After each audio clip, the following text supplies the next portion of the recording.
Come on, Elmer. There ain't but one thing to do, and come on down here and let's try her out, see? That's all we can do, man. Come on. Well, howdy, folks. It's an overcast day today. It's September the 18th, and I went fishing yesterday at Weiss, and I know that the surface temperature is around 75 degrees, and I'm here on Guntersville Lake. It's evening, and I'm going to try to catch some crappie from the bank. And I'm using right here 1 pound test line. I'm using a Kuma spinning reel with an eagle claw rod, 1 32nd ounce 4x4 jig, and a Strike King, well, I'll get it out in a minute, jig.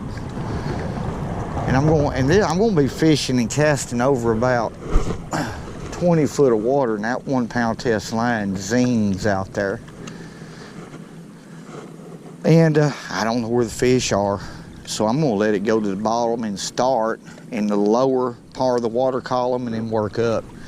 And we'll see if we can't catch a few fish this evening. Oh, there's a fish. Couldn't hardly jerk too hard.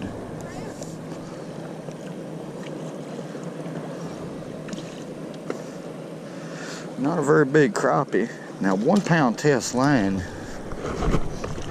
ain't very big.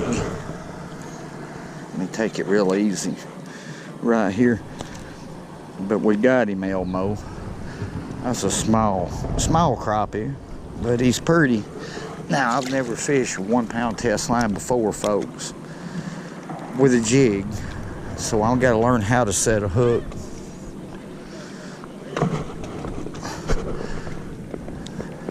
Let's make us another cast out there and see what we can do. Hey, I thought I was hung. There's another one on 1 pound test line. I tell you, I don't know if I recommend. I haven't fished with 1 pound test line enough to know this is something new for me. But I don't know if I really recommend it, because the strikes, that's the second or third strike I've had, and I caught 2 of them, which is pretty good, because it's about this sharp Mustad number 4 hook, real thin in diameter. That was my hook choice. That's the reason why I'm using this 4x4, but that's a good fish. But I'm going to retie my knot. Let's let him go. And I believe that 1 pound test line has so much stretch in it. See, I thought I was hung. I didn't feel that like you do with 4 and 2 pound test line. But I still caught him, so it's a different feel as far as the bite. Now, these fish is probably, I'm going to estimate about 9 to 10 foot. That's going to be real close.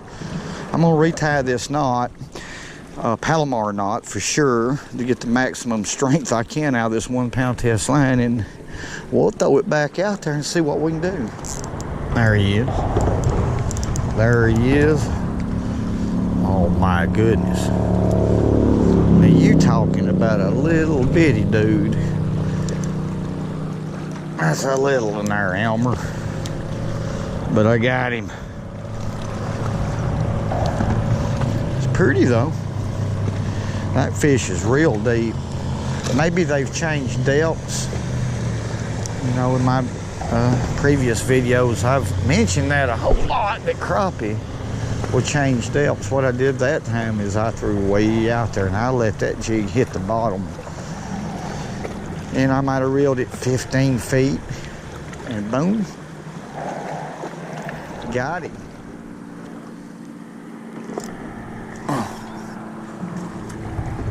Golly, what do we got here? What do we got? You know, that fish right there hit real shallow. This is a big crappie. It's white crappie. It's getting dark and overcast. Golly, Mom, that'd be easy with him at 1 pound. I got 1 pound test, high viz line on. I had to change because I lost track on that of that red. Look here. Look at here, what a crappie. That's a big crappie right there. That's a real big crappie. Golly, bum, I ain't got my measuring tape. Look at here. We're gonna have to, I tell you what. That's the biggest crappie I've caught in a while. That's a slab. That's what I call a slab.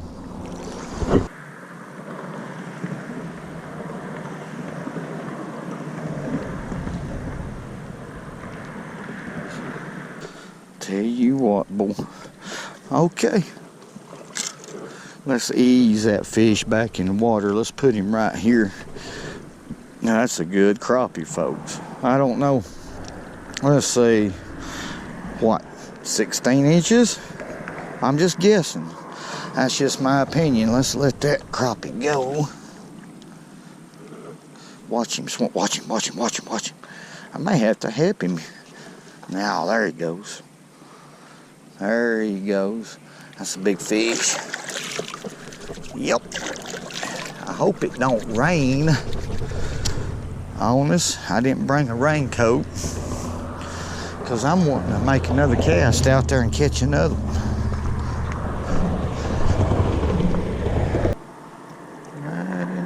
There's one. Well, they've come up towards the bank.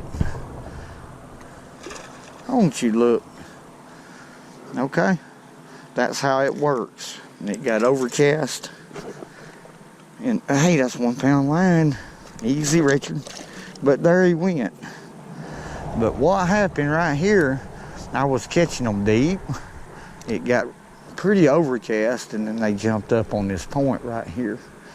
There's a lot of threadfin shad. I don't know if the camera can pick them up on this point, but I'm just going to make little short, deliberate cast. Like that one. And that's where that big white crappie was, right on that point. Probably 5 foot deep. They shallowed up that much, about like that. I'm gonna say about 5 foot. There we go.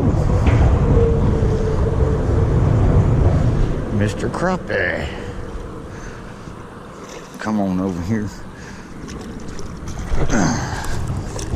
Land him right over here in her hole here. I noticed that they started pulling that water a little bit more, so I took advantage of it and I put me a curly tail on. Now I use these a whole lot, not just Bobby Garlands and Strike King baits. I like these curly tail grubs, and this is a Berkeley curly tail, and it's 1.5 inches long, and I'm using a 4x4 jig with it. And there's a good fish right there. Let's let her go right here. Let's lay her flat. Let's see. Well, there we go. All right, Elmo, let's catch another one this evening if we can.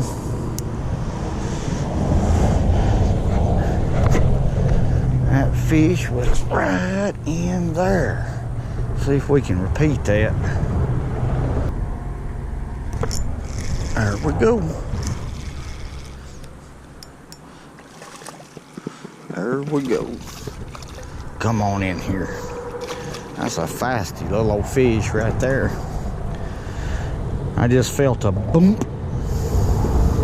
I hope y'all can hear me, count all the traffic, but pretty little crappie. Let's put him back. He had to have that curly tail.